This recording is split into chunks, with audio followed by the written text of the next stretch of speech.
মঙ্গলবার মুর্শিদাবাদের সান্ধ্যকালীন ঝটিকা সফরে এসে তৃণমূল ও বিজেপিকে একযোগে বিঁধলেন সিপিএম নেতা সুজন চক্রবর্তী। সোনাক্ষী, মশলা কোথায়?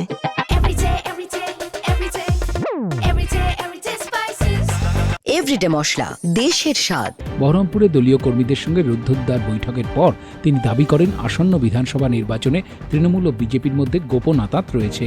মুখ্যমন্ত্রীকে সরাসরি আক্রমণ করে তিনি রাজ্য ছাড়া করার ডাক দেওয়ার পাশাপাশি দিল্লির মোদী সরকারকেও ক্ষমতাচ্যুত করার হুঁশিয়ারি দেন।